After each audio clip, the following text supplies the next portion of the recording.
Eu sou Carlos Alberto Prompt, professor aposentado do Departamento de Medicina Interna da Faculdade de Medicina, e tenho o prazer de estar hoje aqui dando meu testemunho da minha convivência com o hospital ao longo dos seus 55 anos de existência. Eu sou da ATM 72 e eu e mais uma dúzia de colegas fomos o primeiro grupo de doutorandos que fez o seu estágio de clínica médica e o optativo nas dependências do Hospital de Clínicas. O Hospital de Clínicas começou com a internação no mês de maio de 1972 e nós, em junho ou julho de 1972, eu e mais alguns colegas,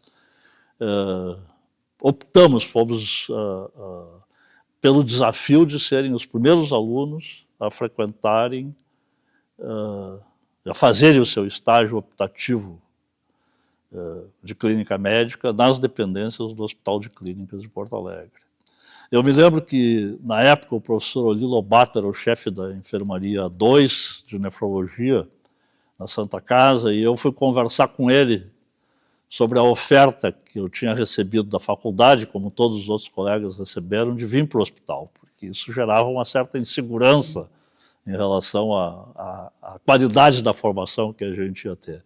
E o professor Oli foi o primeiro a dizer, não, em vez de tu ficar aqui na enfermaria, vai para o hospital, é uma coisa nova, diferente, certamente vai contribuir para a tua formação de maneira significativa.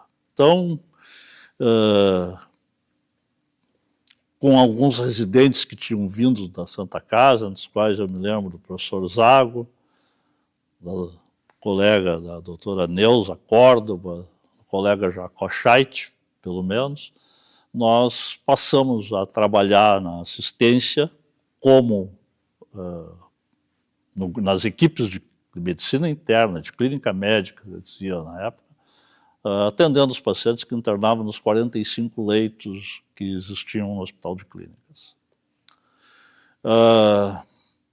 Depois dessa experiência, eu fiz parte do primeiro grupo de residentes que veio fazer a residência de clínica médica na época da Faculdade de Medicina, nas dependências do Hospital de Clínicas. Fui contratado do hospital, depois disto saí, pedi demissão, fui fazer minha formação no exterior, voltei em 1977, também contratado do hospital, e como contratado trabalhei no serviço de nefro até o ano de 1989, quando, em função de um concurso que tinha havido na faculdade em 88, eu passei a ser docente e médico assistente no hospital. Enquanto nós éramos doutorandos aqui no hospital, como primeira turma, provavelmente por um acordo entre o hospital e a faculdade, saiu um concurso para médicos residentes de clínica médica para desenvolverem a sua residência nas dependências do Hospital de Clínicas de Porto Alegre. Então, eu e mais 9 colegas, da faculdade, da turma da ATM 72, fomos a primeira turma de residentes de clínica médica do hospital. Começamos a residência em 2 de janeiro de 1973, e foi até o fim do ano de 74.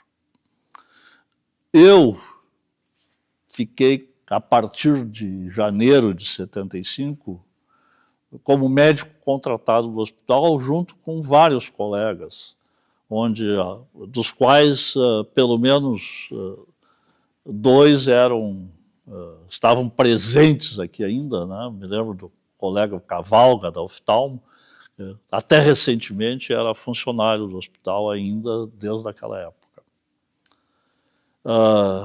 Em 75,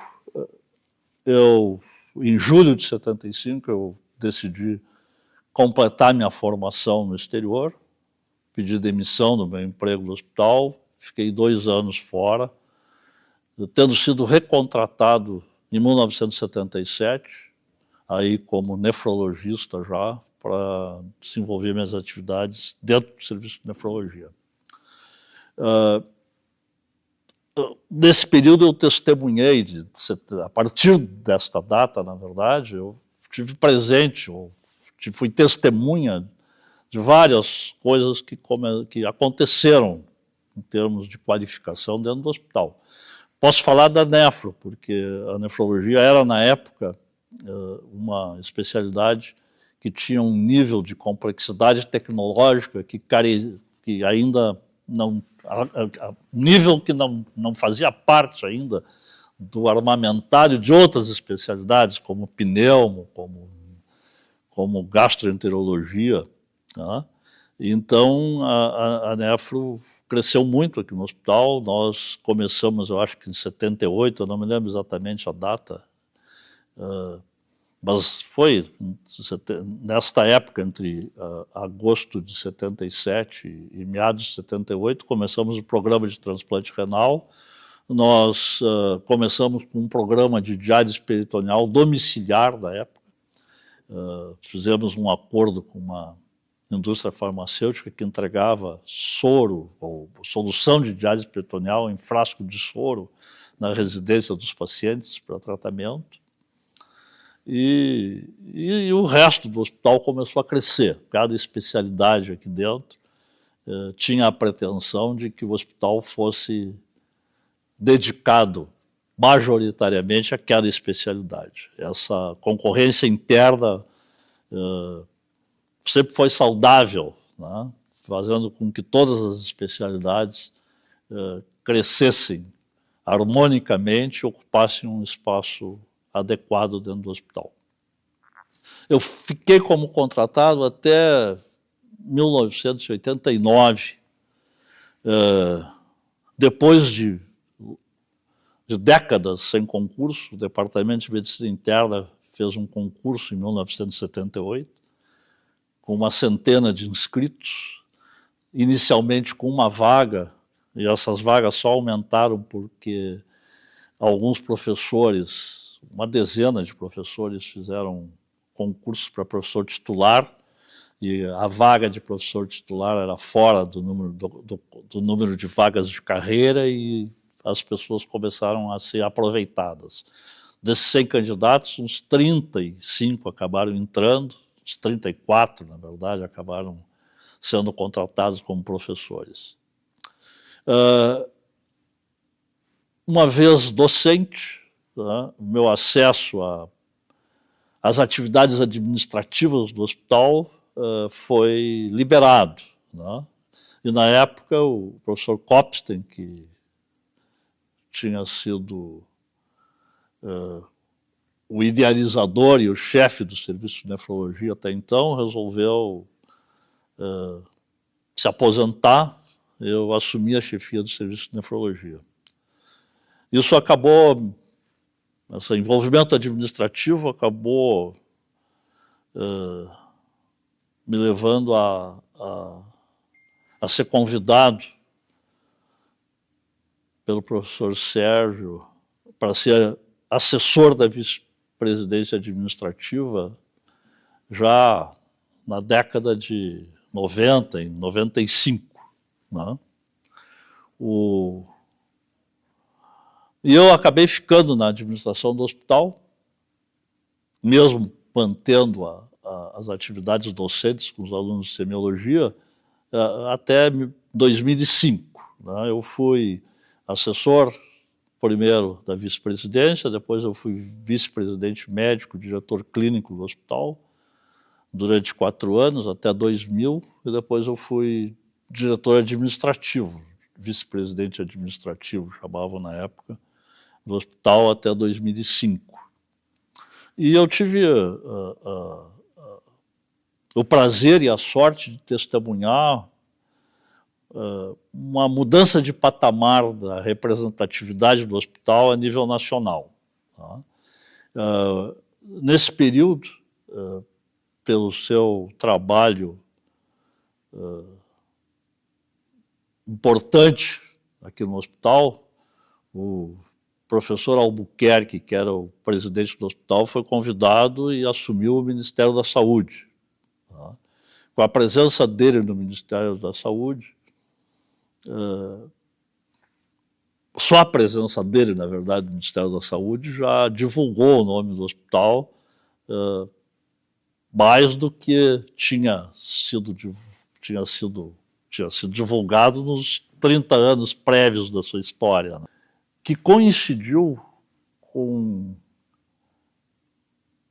a ida do professor Abílio Baeta Neves para a CAPES e do professor Tuiscondic, nosso professor catedrático de Bioquímica da Faculdade de Medicina, para assessoria na CAPES e, na época, na Secretaria de Ensino Superior do Ministério da Educação, cujo ministro era o também gaúcho Paulo Renato de Souza.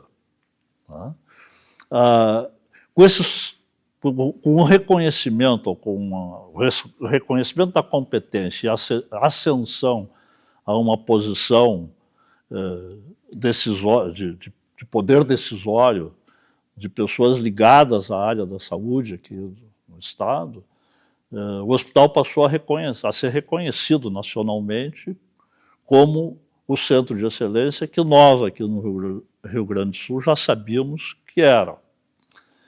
E isso, associado a uma ideia da administração na época, que o hospital precisava romper com suas barreiras regionais, né, de gestão, inclusive, nos levou a buscar recursos externos, uma coisa que o hospital não costumava fazer.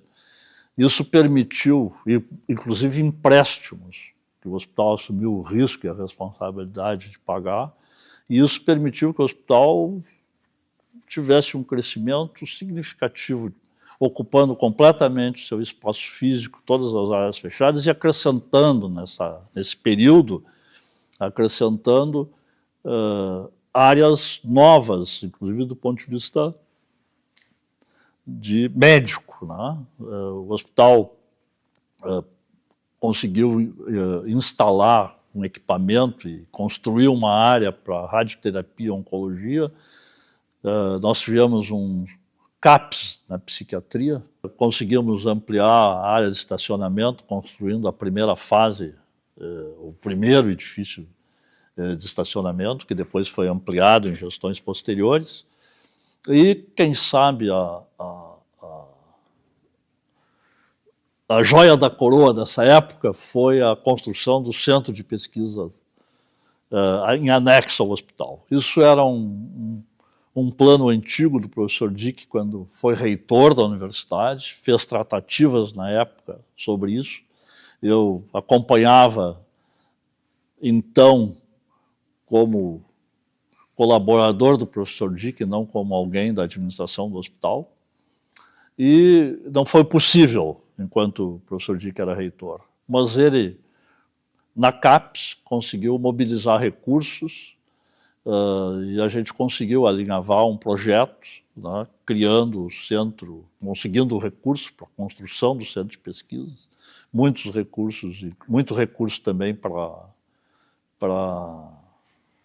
a implantação dos laboratórios, para a implantação do serviço de endócrino e de genética, principalmente, uma vez que o professor Jorge Gross e o professor Juliano, né, eram também pessoas interessadas, né, e participaram ativamente na conquista dos recursos, na procura dos recursos para a implantação do centro de pesquisa. Isso caracterizou definitivamente uma aproximação íntima do hospital com a universidade, né? Reunindo a pesquisa de base, de ciência básica, com a pesquisa clínica enfim, caracterizando, melhorando, ajudando a definir claramente a posição acadêmica do Hospital de Clínica.